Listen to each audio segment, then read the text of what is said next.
जय हिंद प्यारे साथियों। मैं आर के स्वामी आप सभी का आपके अपने YouTube चैनल स्वामी क्लासेस फाजिल्का में स्वागत करता हूं।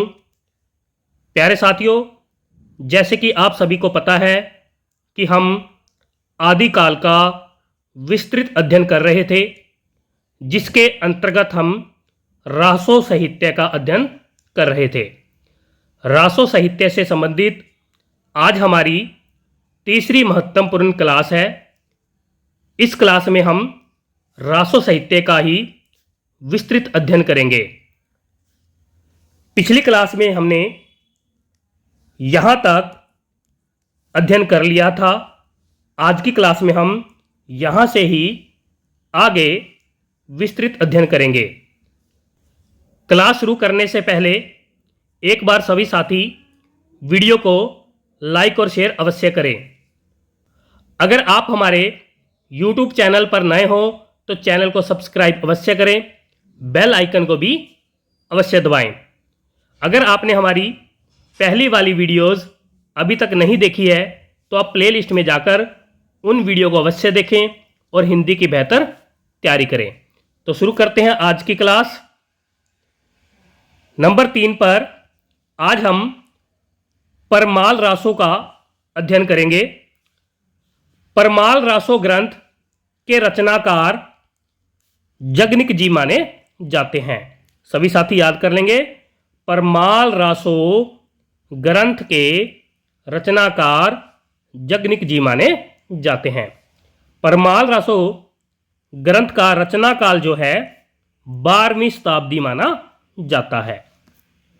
आगे देखते हैं। इस रचना का एक अन्य नाम आल्हा खंड भी है, यानी कि परमाल रासो ग्रंथ का दूसरा नाम आल्हा खंड भी है। इस ग्रंथ में महोबा के राजा परमाल देव जी के दो प्रसिद्ध वीरों आल्हा और उदल की वीरता का वर्णन है। यह वीर रसात्मक रचना है। इसका काव्य रूप वीर गीत है। आल्हा का वर्षा ऋतु यानी कि आषाढ़ और श्रावण मास के समय गायन होता है। जगनिक जी राजा परमार्दी देव जी के आश्रित कवि थे। सभी साथी याद कर लेंगे। आगे देखते हैं। सन 1865 ईस्वी में फर्रुखाबाद के कलेक्टर चार्ल्स इलियट जी ने आल्हा उदल संबंधित गीतों का संग्रह आल्हा खंड नाम से प्रकाशित करवाया था। वाटरफील्ड जी ने इसके कुछ अंशों का अनुवाद अंग्रेजी भाषा में किया, यानी कि जो परमाल रासो ग्रंथ है इसके कुछ अंशों का अनुवाद अंग्रेजी भाषा में वाटरफील्ड जी ने किया है। डॉक्टर श्याम सुंदर दास जी ने परमाल रासो का पाठ निर्धारित करके नागरी प्रचारणी सभा से इसका प्रकाशन करवाया था। डॉक्टर हजारी प्रसाद द्विवेदी जी ने इस रचना को अर्ध प्रामाणिक माना है। इस ग्रंथ को उत्तर प्रदेश या उत्तराखंड में आल्हा या आह्ला खंड कहकर पुकारते हैं। आगे देखते हैं। इस रचना के गीत बैसवाड़ा, महोबा और बुंदेलखंड में प्रसिद्ध है।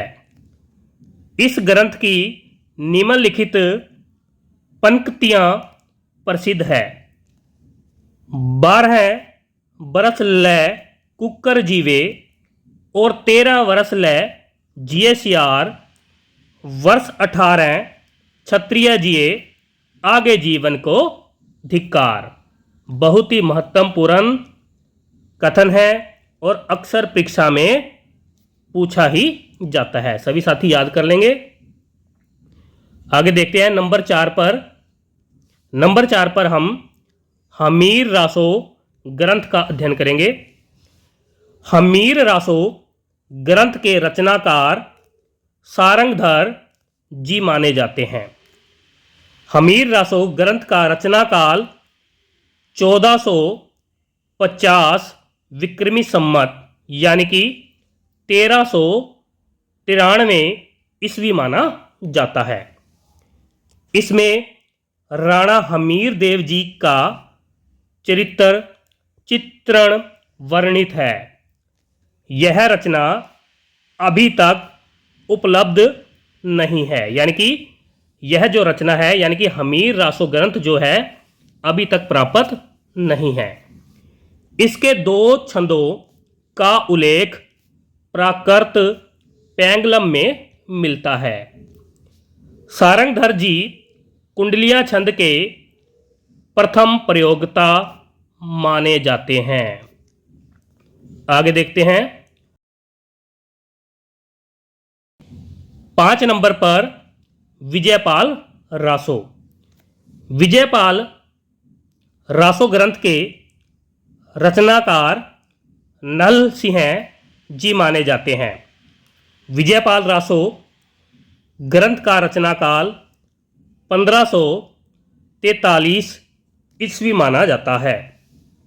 यह वीर रस प्रधान ग्रंथ है। इस रचना में विजयपाल जी का पंग राजा जी से युद्ध का और विजयपाल जी की दिग्विजय का वर्णन मिलता है। ऐतिहासिक दृष्टिकोण से विजयपाल रासो अप्रमाणिक है, यानी कि अप्रमाणिक ग्रंथ है। आगे देखते हैं। इसमें बहुत सी घटनाओं का वर्णन अतिरंजनपूर्ण है। आगे देखते हैं नंबर 6 पर। नंबर 6 पर है राम रासो। राम रासो ग्रंथ के रचनाकार माधवदास जी माने जाते हैं। राम रासो ग्रंथ का रचना काल जो है 1618 ईस्वी माना जाता है। इसमें राम की महत्ता कोमा राम कथा का वर्णन है। आगे देखते हैं नंबर 7 पर राणा रासो। राणा रासो ग्रंथ के रचनाकार दयाल कवि जी माने जाते हैं। राणा रासो ग्रंथ का रचना काल 1618 ईस्वी माना जाता है। इसमें सिसोदिया वंश के राजा कुंभाजी coma Uday Singh ji coma Pratap Singh ji coma Amar Singh ji इत्यादि का जीवन वृत्तांत है। आगे देखते हैं 8 नंबर पर। नंबर 8 पर है रतन रासो। रतन रासो ग्रंथ के रचनाकार कुंभकर्ण जी माने जाते हैं। रतन रासो ग्रंथ का रचना काल 1623 ईस्वी माना जाता है। इसमें यानी कि रतन रासो ग्रंथ में रतलाम के महाराजा राणा रतन सिंह जी का चित्रांकन किया गया है। आगे देखते हैं 9 नंबर पर है कायम रासो। कायम रासो ग्रंथ के रचनाकार नियामत खां जी माने जाते हैं। कायम रासो ग्रंथ का रचना काल जो है 1634 से 1656 ईस्वी के मध्य माना जाता है। इसमें यानी कि कायम रासो ग्रंथ में कायम खानी वंश का महत्व एवं आलम खां का चरित्र चित्रण वर्णित हुआ है। सभी साथी याद कर लेंगे। आगे देखते हैं 10 नंबर पर शत्रुसाल रासो। शत्रुसाल रासो ग्रंथ के रचनाकार राव डूंगर रसी जी माने जाते हैं। शत्रुसाल रासो ग्रंथ का रचना काल जो है 1653 ईस्वी माना जाता है। इसमें यानी कि शत्रुसाल रासो ग्रंथ में बूंदी के राव शत्रुसाल जी का जीवन वृत्त शामिल है। आगे देखते हैं 11 नंबर पर है खुमान रासो। खुमान रासो ग्रंथ के रचनाकार दलपति विजय जी माने जाते हैं। खुमान रासो ग्रंथ का रचना काल 9वीं शताब्दी माना जाता है। डॉक्टर मोतीलाल मिनारिया जी ने इसका रचना काल 18वीं शताब्दी माना है। डॉक्टर हजारी प्रसाद द्विवेदी जी ने खुमान रासो ग्रंथ का समय 1730 ईस्वी से 1760 ईस्वी के मध्य का माना है। इसकी भाषा यानी कि खुमान रासो ग्रंथ की भाषा राजस्थानी हिंदी है। आगे देखते हैं इसमें यानी कि खुमान रासो ग्रंथ में सूर्यवंश की महत्ता एवं खुमान वंश का इतिहास दलपति विजय जी ने प्रस्तुत किया है। यह 5000 छंदों का विशाल का एक ग्रंथ है। सभी साथी याद कर लेंगे। यानी कि खुमान रासो ग्रंथ के अंदर 5000 छंदों का वर्णन मिलता है। यह एक प्रबंधात्मक काव्य है। इसमें वीर और श्रृंगार रस शामिल है, परंतु वीर रस की प्रधानता है।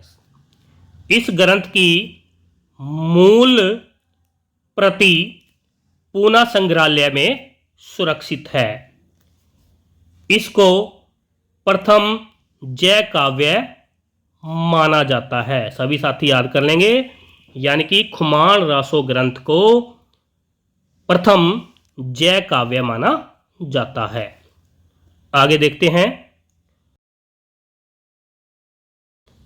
12 नंबर पर है संदेश रासक। संदेश रासक ग्रंथ के रचनाकार अब्दुर रहमान जी माने जाते हैं।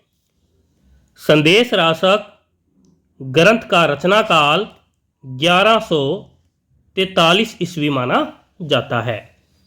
यह प्रथम प्रामाणिक रासो ग्रंथ है। सभी साथी याद कर लेंगे कि प्रथम प्रामाणिक रासो ग्रंथ संदेश रासक को माना जाता है। इसकी भाषा अवहट मानी जाती है।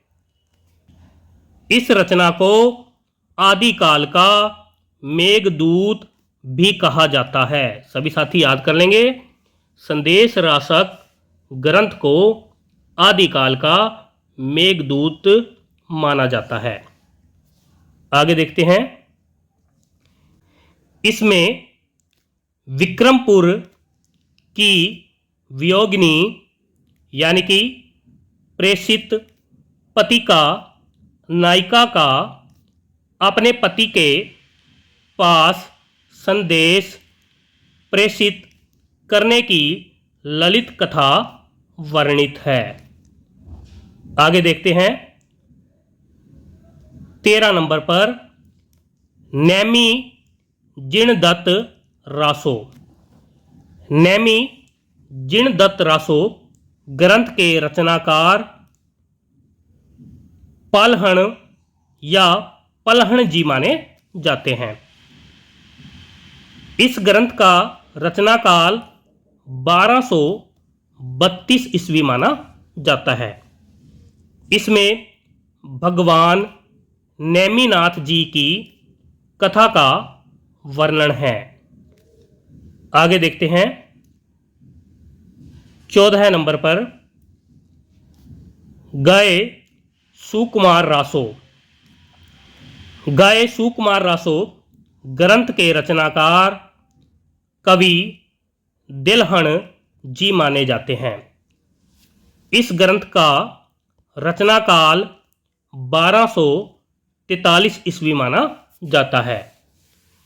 इसमें गए सुकुमार जी का चित्रांकन हुआ है। सभी साथी याद कर लेंगे। प्यारे साथियों, ये थे रासो साहित्य से संबंधित महत्वपूर्ण ग्रंथ। प्यारे साथियों, इन सभी ग्रंथ को आप अच्छी प्रकार से याद कर लेना। अगली क्लास में हम, यानी कि कल की क्लास में हम जैन साहित्य यानी कि रास साहित्य का अध्ययन करेंगे। अगर आप हमारे YouTube चैनल पर नए हो तो चैनल को सब्सक्राइब अवश्य करें, बेल आइकन को भी अवश्य दबाएं। मिलते हैं अगली क्लास में, तब तक के लिए जय हिंद।